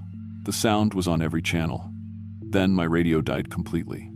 I tried my cell phone. No signal. There was never great service at the rim, but I usually had at least one bar. Now, nothing. I started walking back toward the ranger cabin. That's when I noticed the temperature had dropped. I mean, really dropped. I could see my breath, and it had been a warm night. My thermometer read 45 degrees when I'd started the patrol. Now it felt like it was barely above freezing. The lake was still dropping. I could hear it now, a weird sucking sound like a bathtub draining. Except this was millions of gallons of water going. Somewhere, I practically ran the last mile to the cabin. When I got there, I checked the weather station data on my laptop. The computer was acting strange, running slow. But I finally got the data to load. The seismic monitors were going crazy. There was movement under the lake. A lot of movement. But the pattern was wrong. Earthquakes have a certain signature. You can tell if it's tectonic plates shifting or volcanic activity. This was neither. The pattern was too regular, too rhythmic. It looked like something breathing. I tried to call the main office on the landline. The phone worked, but when Davidson answered, the connection was full of static. I told him what I was seeing. He sounded annoyed. "Torres, the lake doesn't drain. You're probably just tired. End your shift and get some sleep." "Sir, I'm looking at seismic data. There's something, the monitors glitch sometimes. We'll have a tech check them tomorrow. Get some rest." He hung up. I didn't sleep. I sat in the cabin, watching the data streams on my laptop. The seismic activity continued all night. Regular pulses, like a heartbeat. At 5:30 a.m., just before sunrise, I went back to the rim. The water had returned. The lake was at its normal level, that impossible blue starting to show in the early light. Like nothing had happened. But I knew better. Over the next week, things got worse. The wildlife started leaving. I noticed it during my day patrols. The ground squirrels were gone. The Clark's nutcrackers that usually made noise in the trees were silent. I saw a black bear running, away from the lake, heading north like something was chasing it. On June 18th, 2 hikers didn't return from the Cleetwood Cove Trail, the only legal access point to the water. We found their cameras at the trailhead. The last photos showed the lake, but the color was wrong. In their pictures, the water was red, deep red, like blood. When I went down there myself with the search team, the water was normal blue. We never found the hikers. Davidson started acting weird. He'd always been friendly, but now he was short with everyone, especially me. When I tried to report the wildlife behavior, he cut me off. "Animals migrate. It's normal. Do your job, Torres." But I saw the fear in his eyes. He knew something was wrong. He just didn't want to deal with it. The lake changed colors every night during my shifts. I'd watch from the rim, and right around midnight, the blue would shift to red. Dark, arterial red. It would stay that way for about an hour, then fade back to blue. I documented it with my personal camera, but the photos never came out right. Just dark blurs. My radio kept picking up that chanting sound, always between 2 and 3 a.m. I started to recognize words. They were in Klamath. I didn't speak the language, but I remembered some phrases from my grandmother. Lao, over and over. Lao, returns. Lao, the god from under, the mountain. On June 21st, the summer solstice, things came to a head. The park was packed. Peak tourist season, longest day of the year, perfect weather. There were probably 5,000 people in the park that day. Davidson had all rangers on duty, even the seasonal workers. We were managing traffic, giving talks, helping visitors. I was stationed at Rim Village when my radio started going crazy. Every ranger was reporting the same thing. The ground was shaking. Not like an earthquake, more like something moving under our feet. Then the lake started to drain again. Fast. In front of thousands of witnesses, people were screaming, taking videos. The water was dropping at an impossible rate. Within 10 minutes, the lake level had fallen over 100 feet. The exposed shore was covered in those structures I'd seen before. Stone ruins, ancient buildings, and bones everywhere. Massive bones. Davidson was yelling into his radio, trying to coordinate an evacuation. But people weren't leaving. They were all staring at the lake, taking pictures. Some were actually trying to climb down to the ruins. That's when I saw it. Something was rising from the center of the lake, where the water was deepest. It started as a disturbance, the remaining water swirling, boiling. Then a shape began to emerge. Huge, massive beyond anything that should be possible. It looked like it was made of volcanic stone, black and red, but it moved like it was alive. Parts of it were solid rock, but parts flowed like lava. Water poured off it, steaming. It had a shape, roughly serpent-like, but wrong. Geometries that hurt to look at. Multiple heads, or maybe one head that existed in multiple places at once. Lao, the ancient god from under the mountain. People were panicking now, running for their cars. But the parking lots were jammed. There was no way to evacuate 5,000 people quickly. The entity, I don't know what else to call it, finished rising. It was easily 200 feet tall, maybe more. It hovered over the lake, and I could feel its attention sweeping across the rim, looking at us, evaluating. Then it spoke. I didn't hear it with my ears. It was in my head. In everyone's heads. People around me grabbed their temples, crying out. The voice was old, so old. It spoke in Klamath, but somehow I understood. This place is sacred. This place is mine. You walk here without respect. You treat the sacred water like a playground. Some of you will pay for this disrespect. I saw Davidson fall to his knees, hands over his ears. Then Lao turned its attention to me. I felt it looking at me specifically. Into me. Child of the people. You carry the blood. You remember the old ways, even if you deny them. Images flooded my mind. My grandmother, teaching me songs I'd forgotten. Stories about respect for sacred places. Ceremonies I'd thought were just make-believe. You will choose, Lao said. Help me identify those who deserve punishment. Those who have shown disrespect, who have violated the sacred water, point them out, and I will spare the others. Refuse, and I will take them all. I understood what it was asking. It wanted me to judge, to decide who lived and who died. Around me, tourists were crying, praying. Some were trying to film the entity with their phones. Even now, facing something beyond explanation, they couldn't stop treating it like entertainment. I can't, I said out loud. I won't. Lao's presence pressed down on me, crushing. Then they all die. In my mind, I heard my grandmother's voice. Not a memory. Actually her voice. Clear as day. The old ceremony, Mikey. The one I taught you when you were small. You remember. You have to remember. And I did. Bits and pieces coming back. A song, specific words, actions. It was a guardian ceremony.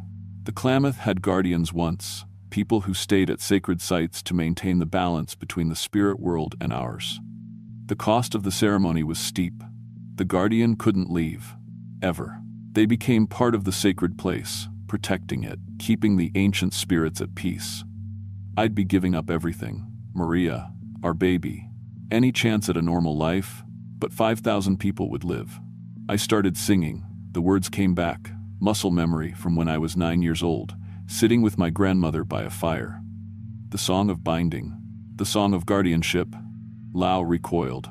You would do this? Give up your life? To protect them? Yeah, I would. The entity seemed to consider. Then, slowly, it began to sink back into the lake. The water rushed back in, filling the crater with a sound like thunder. The ruins disappeared. The bones vanished. Lau's voice echoed one last time. So be it, the bargain is made. You are guardian now. This place is your charge. You may never leave.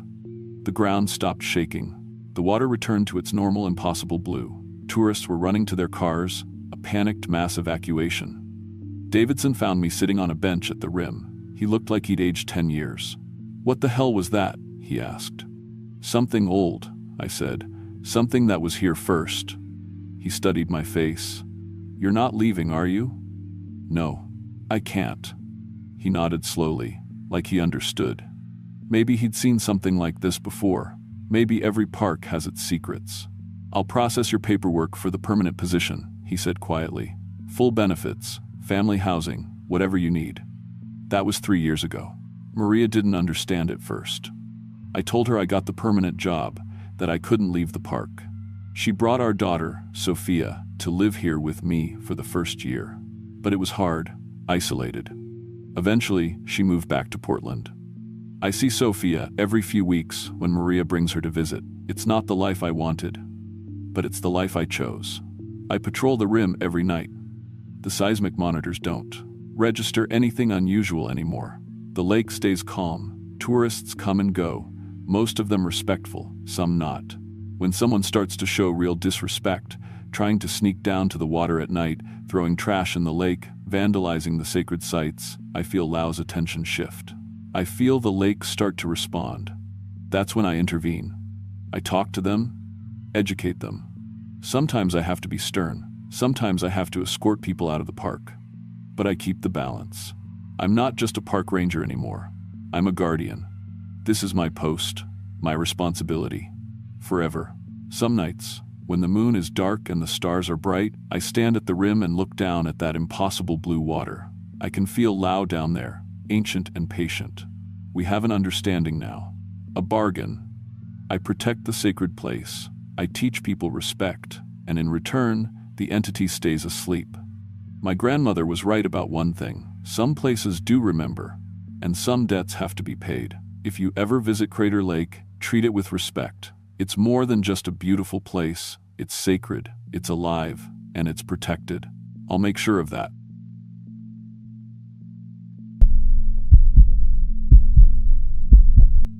My name is Maria Santos, and I've been working the night shift at Midnight Munchies food cart in downtown Portland for 2 years. I'm 24 years old, finishing my nursing degree while my parents work double shifts to help pay what my job can't cover. They came here from the Philippines with nothing, and they gave up everything so I could have a future. This food cart job was the only one that worked with my class schedule. The owner, Mrs. Chen, hired me when everyone else said no. I needed this job. I needed to finish school. But what I saw during those late nights in October 2020 made me destroy everything my family worked for. I want you to understand something about working overnight at a food cart in Portland's Party District. You see people at their worst. Drunk college kids, tired hospital workers, homeless people counting change for a hot meal, club bouncers on break. You learn everyone's order. You learn their faces. You learn their patterns. That's how I first noticed something was wrong. Midnight Munchies sits in a pod with 5 other carts on Southwest 3rd Avenue, right between the bars and the Max station. During the week, I worked alone from midnight to 6 in the morning. Mrs. Chen installed good locks and cameras after someone tried to rob the Korean BBQ cart next door. The cameras pointed at the serving window and the small prep area where I worked. October in Portland means cold rain and early darkness. By 2020, the pandemic had emptied out most of downtown, but the bars that stayed open brought in enough business to keep us running. I wore 2 masks, one because of COVID, one because the smell of fryer oil got into everything. There was this regular customer. I first saw him in late September. White guy, maybe 35, wearing a dark jacket and jeans. He ordered the same thing every single night around 2 a.m. Chicken teriyaki bowl with extra sauce, no vegetables, and a large Coke. He always paid in exact change. He never looked at me, just took his food and walked toward the Max station. I thought he was a night shift worker. Maybe he worked at one of the hospitals or did security somewhere. Portland has lots of people working weird hours. But then I started noticing the changes. The first time, I thought I was tired. He looked taller than usual. The next night, his eyes were different, brown instead of blue. Another night, his face looked wider, his nose bigger. I told myself it was the lighting, or that I was mixing him up with another customer. Then, one night in early October, I saw him come to the window. Same jacket, same order. He walked away toward the station. 20 minutes later, he came back. Same jacket, same face, but he ordered again. He didn't remember already eating. When I told him he'd just been here, he looked confused and walked away without taking the food. That's when I started paying closer attention. I began keeping a notebook under the register. Every customer, every order, every detail I could remember. The regular guy kept coming back, but he was never quite the same. His height changed, his voice changed, sometimes deep, sometimes higher. His hands looked different, sometimes rough, sometimes smooth. But he always ordered the same thing. Always paid an exact change. Always walked toward the Max station. Other customers started showing the same pattern. A woman in a red coat who ordered fish tacos every night. A young guy with a beanie who always got the veggie burger. They came back night after night, but they changed like the first guy. Small things, eye color, height, the shape of their face, the way they walked. I thought maybe I was losing my mind. Working nights, studying during the day, barely sleeping. Maybe I was seeing things that weren't there. But then I checked the security cameras. Mrs. Chen let me access the footage through an app on my phone. I went back through 2 weeks of recordings. The guy in the dark jacket appeared in the footage 7 times in one night. Different heights, different faces, but always the same jacket. Always the same order. The woman in the red coat appeared 5 times in one night. The guy with the beanie appeared 6 times. They were all coming back, over and over, but they looked different each time. I started checking the news every morning after my shift. Missing person reports. Portland had always had problems with people disappearing, homeless folks, addicts, runaways. But in October 2020, the numbers jumped. A hospital worker named David Chen disappeared walking home from his shift, last seen near the Max station on 3rd Avenue. In the photo, he wore a dark jacket and jeans. A bartender named Jennifer Mills vanished after closing up her bar downtown. The security footage showed her in a red coat, heading toward the food cart pods. A college student named Marcus Webb didn't show up for his classes. His roommate said he always wore a beanie and got food from the night carts before coming home. I had served all of them. Or I had served things that looked like them. The next night, David Chen came to my window. Same jacket as in the missing person photo. But his face was wrong. His eyes were set too far apart. His teeth looked too white. His skin had a weird gray tone under the streetlights. Chicken teriyaki bowl, he said. Extra sauce. No vegetables. His voice sounded flat, like he was reading from a script. I made his order with shaking hands. When I gave him the food, he didn't say thank you. He didn't look at me. He just turned and walked toward the Max station, exactly like always. I watched him through the serving window. Under the station lights, I saw his reflection in the glass shelter, except there was no reflection. The light passed through where he should have been. That's when I understood. These weren't people anymore. They were something wearing people's faces. And they came back to my food cart because the real people used to come here. They were following old patterns, old habits, because that's all they had left. The next week, more of them started coming. 10 different people ordering the same meals in the same flat voices. Some of them looked almost right. Others were obviously wrong. Hands too large, necks too long, faces that shifted when they thought I wasn't looking. I thought about telling Mrs. Chen, but what would I say? That my customers weren't human? She'd think I was on drugs. I thought about calling the police, but what evidence did I have? Security footage showing people ordering food? I needed this job. If I lost it, I'd have to drop out of school. My parents would be devastated. Everything they sacrificed would be for nothing. So, I kept serving them. I kept making chicken teriyaki bowls and fish tacos and veggie burgers for things that used to be people. I stopped looking at their faces. I stopped checking the cameras. I just took their money and gave them food and pretended everything was normal. Then, one night, one of them spoke to me differently. It was the thing that looked like David Chen. It came to the window around 3 a.m. when I was alone in the pod. No other customers, no other workers, just me and the empty street. "We know you can see us," it said. Its voice didn't sound flat anymore. It sounded curious. I froze with my hand on the register. "You write about us in your notebook," it continued. "You watch the cameras. You check the news. You know what we are." I couldn't move. Couldn't breathe. "We're not here to hurt you, Maria." It said my name like it was tasting the word. "We feed on people. Yes. We take their forms. But we don't want trouble. We just want to eat our food and remember being human." "What are you?" I whispered. It smiled, and for a second its face rippled like water. "We've always been here. In the shadows, in the crowds. We need to feed to keep our shapes. Your food helps us remember. Reminds us of what we took. The missing people are gone. We needed them, but we come here because they used to come here. It's all we have left of them."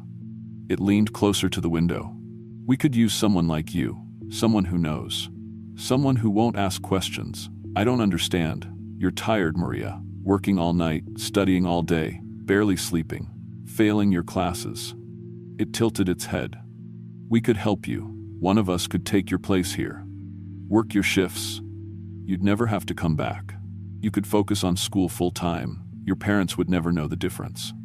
My heart hammered in my chest. "You want to replace me? We want to help you. The you standing here would go to school, get your degree, become a nurse, make your parents proud. And the you here would keep making our food, keeping our secret.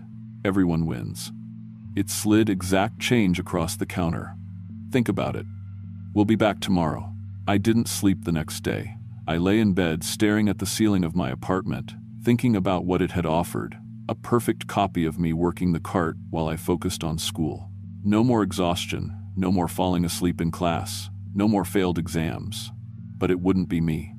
It would be something wearing my face, using my memories, pretending to be me while I lived my life. Would my parents know? Would my friends? And what happened to the real people these things replaced? Were they dead? Were they trapped somewhere? Did they watch from inside while something else lived their lives? I thought about David Chen and Jennifer Mills and Marcus Webb. I thought about their families wondering what happened to them. I thought about how many more people would disappear to feed these things. I went to work that night with a plan. Mrs. Chen kept a gas can behind the cart for the generator backup. I waited until 4 a.m. when the streets were emptiest. I served the last few regular customers, actual humans, college kids walking home drunk. Then I locked up like normal. I poured the gas around the inside of the cart, on the fryer, the grill, the prep surfaces, the register. I soaked the walls and the floor. Then I took Mrs. Chen's lighter from the drawer where she kept her cigarettes. The thing that looked like David Chen appeared at the window just as I flicked the lighter. "Maria, what are you doing?" "I'm not letting you replace me," I said. "And I'm not helping you hunt anymore. You'll lose everything." I dropped the lighter. The cart went up fast, flames climbing the walls and bursting through the service window. The thing that looked like David Chen stumbled backward, and for a second I saw its real form. Something thin and gray and wrong, with too many joints in its arms and legs. Then it ran. I ran too, away from the burning cart, down 3rd Avenue toward the police station. Behind me, I heard screaming.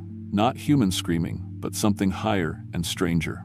More of them had been waiting nearby. The fire was driving them away, scattering them across downtown. The fire department came. The police asked questions.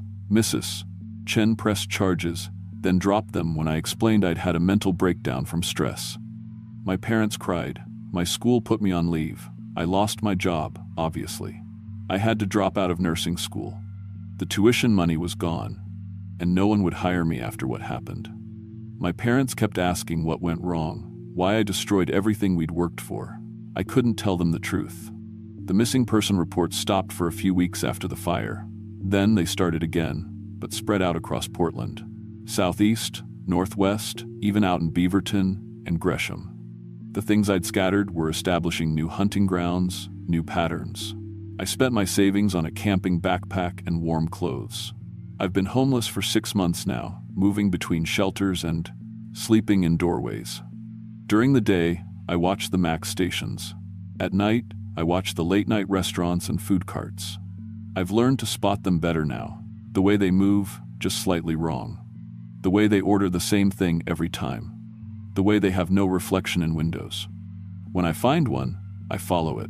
I watch where it goes, who it talks to, what patterns it's establishing. Then I warn the workers, leave notes, call in anonymous tips. Sometimes it works. Sometimes people listen. Most of the time, they think I'm crazy. My parents think I had a breakdown. My friends stopped calling. But I know what I saw. I know what's out there, hunting in the crowds, taking faces, following old human patterns, because it's all they remember. I destroyed the place that drew them together, and now they're everywhere. Maybe that makes what happened my fault. Maybe I should have stayed quiet, kept serving them, taken their offer, but at least I'm still me, the real me. And I'm still fighting them. Even if I lost everything else. That's worth something. It has to be.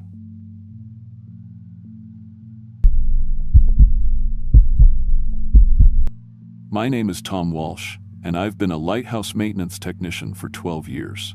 I work on the automated systems that keep these historic structures running, electrical systems, rotating mechanisms, backup generators, LED arrays. I've climbed more lighthouses than most people have seen in their lives. I've worked through storms that would make you sick just watching from shore. But what happened in December 2021 at the Coquille River Lighthouse near Bandon, Oregon, made me understand that some lights don't just guide ships home. Some lights call things to shore that should stay in the deep water. I took the job 3 months after my wife Sarah died. Car accident on Highway 101, black ice. I was driving. Emma, our daughter, was 16 then. She blamed me. Hell, I blamed me too. The guilt was eating me alive, and our house felt like a tomb full of Sarah's things and Emma's silence.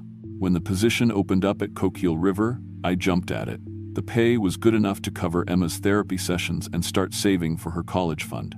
And if I'm being honest, I needed to get away from everything that reminded me of what I'd destroyed. The lighthouse sits on a rocky point where the Coquille River meets the Pacific. It's been automated since the 60s, but they keep a technician on site for maintenance and security. The keeper's quarters are small but comfortable bedroom, kitchen, bathroom, and a workshop filled with spare parts and tools. During tourist season, I'd give tours and keep vandals away. In winter, I was alone with the wind and the waves and my thoughts. Sarah and I visited this lighthouse on our first date, 20 years ago. We were 19, stupid in love, and we climbed up to the light room and watched the sun set over the ocean. She kissed me while the beam rotated around us. Taking this job felt like coming back to her somehow. Like, maybe if I stayed here long enough, I'd feel close to her again. The lighthouse runs on a timer system. The light kicks on automatically at dusk and shuts off at dawn. My job was simple. Check the rotation mechanism twice a day, test the backup generator weekly, replace bulbs when needed, and keep the place from falling apart. The first 2 months were quiet. I'd wake up, do my maintenance checks, eat alone, and fall asleep to the sound of waves crashing against rocks. Emma texted me sometimes. Short messages that felt like obligations. I didn't blame her. Things started getting strange in early December. I began noticing a pattern with the visitors. Even in winter, people would drive out to see the lighthouse. Not many, maybe 2 or 3 a week. But every single one of them looked heavy. That's the only word for it. Like they were carrying weight nobody else could see. I'd see them standing at the edge of the rocks, staring out at the water with empty eyes. Some would cry. Others just stood there for hours. One woman told me she'd lost her son 6 months earlier. Another guy mentioned his business had failed and his family had left him. A teenage kid said he didn't know why he'd driven here, just felt pulled to the coast. When I'd ask if they were okay, they'd always say the same thing. I just needed to see the lighthouse. I started keeping track. Over 3 weeks, 17 people visited. I looked up their names in the guest book later, out of curiosity. 5 of them were reported missing within days of their visit. Just vanished. Police reports said they'd probably drowned or fallen from the rocks, but no bodies were ever found. That's when the lighthouse started acting up. The first time, I was eating dinner when the light suddenly blazed on. It was 3 p.m., overcast, but definitely not dark enough for the timer to trigger. I went up to the light room and checked the control panel. Everything looked normal. The timer showed it wasn't supposed to activate for another 4 hours. I manually shut it off and made a note to check the electrical system. It happened again 2 nights later. I woke up at 2 a.m. to find the lighthouse running, but the timer said it should have shut off at dawn. The beam was sweeping across the water in slow, steady rotations. I grabbed my flashlight and headed up the spiral stairs. The light room was freezing. My breath came out in white clouds even though the heater was running. I checked the thermometer on the wall, 42 degrees. It was 68 degrees when I'd gone to bed. The windows were all sealed tight, no drafts. I killed the light manually and headed back down. As I reached the bottom of the stairs, I heard the mechanism click on again above me. The beam started rotating. I ran back up. The control panel showed the light was off, but it clearly wasn't. The LED array was blazing, the rotation motor humming. I flipped the main breaker. The lights in the keeper's quarters went dark, but the lighthouse beam kept turning. That wasn't possible. The lighthouse ran on the same electrical system as everything else. If the main breaker was off, the light should be dead. I stood there in the dark, watching the beam sweep across the ocean, and that's when I saw them. Shapes in the water. Dark forms just beneath the surface, following the path of the light. When the beam swept over an area of ocean, the shapes would rise up, breaking the surface for just a second before diving back down. They were too big to be seals, too fast to be whales, and they moved with purpose, staying in the lighthouse beam like moths around a flame. I grabbed the binoculars from the equipment locker and focused on the water. The next time the beam came around, I got a clear look.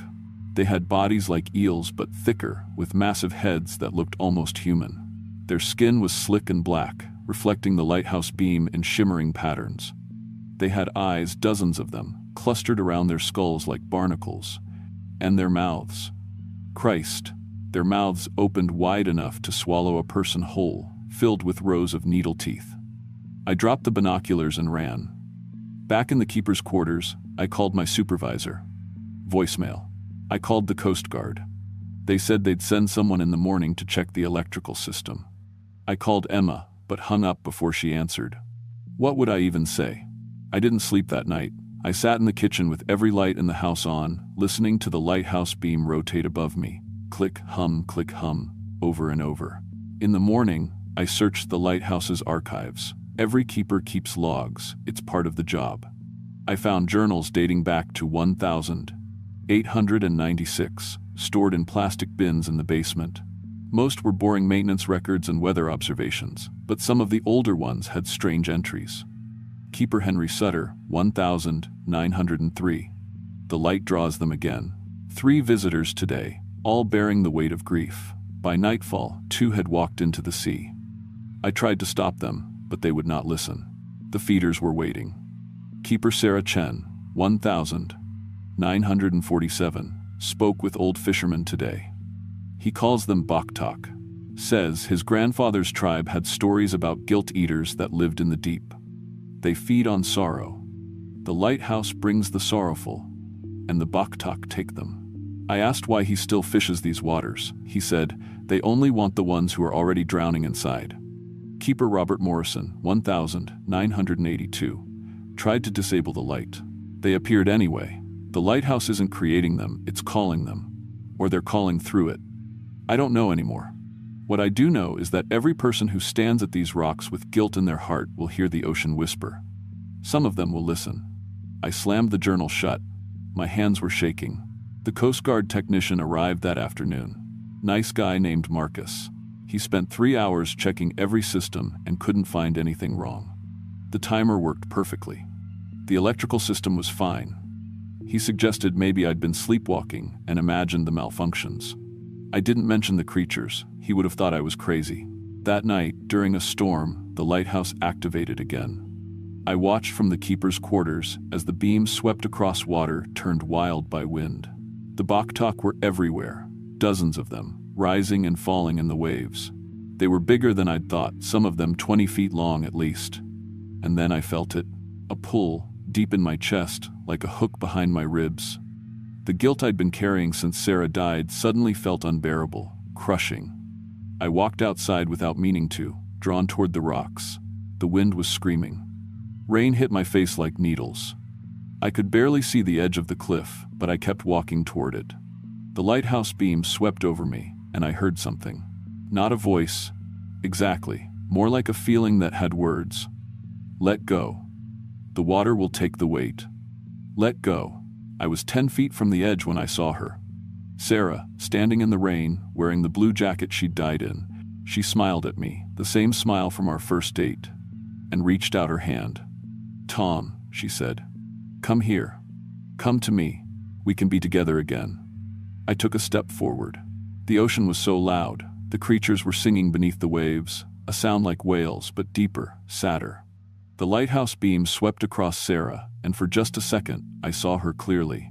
Not my wife. Something wearing her face. Something with too many eyes. I ran back inside and locked every door. The next morning, I found a letter slipped under my door. No envelope. Just a single sheet of paper with handwriting I didn't recognize. "We can end your guilt, Tom Walsh. We can take the pain of your wife's death and make you feel light again. All you have to do is help us. Mark the visitors who carry the heaviest grief. Keep the lighthouse running during storms. Let us feed, and we'll free you." I burned the letter in the kitchen sink. For 2 weeks, I fought them. I manually disabled the lighthouse every night, cutting wires and pulling fuses. Every morning, the systems would be mysteriously repaired, humming, and functional. Visitors kept coming. I started warning them, begging them to leave, telling them the lighthouse was dangerous. They looked at me like I was the crazy one. 3 more people went missing.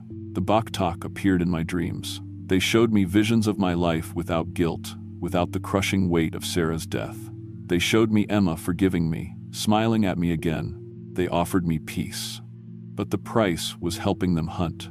On December 23rd, another storm rolled in. I made my decision. I went to the basement and opened the natural gas line to the backup generator. Then I went to the light room and smashed every LED panel I could reach with a hammer. I poured gasoline on the rotation mechanism and lit it on fire. The whole structure went up fast, old wood and electrical wiring, decades of paint and oil. I called 911 and told them the lighthouse was on fire. Then I called the Coast Guard and reported multiple distress signals offshore ships that didn't exist, but I gave them exact coordinates. I needed them to send help into those waters, needed them to see what was out there. The fire department arrived too late. The lighthouse was gone, just a burning shell on the rocks. The Coast Guard found nothing where I'd said the ships were in distress. But during the search, 3 of their vessels reported sonar contacts matching nothing in any database. Large, fast-moving objects in deep water. They couldn't explain it. The official investigation said I'd had a mental breakdown. The fire was ruled accidental. They offered me early retirement with full benefits, psychiatric treatment, and a non-disclosure agreement. I signed everything they put in front of me.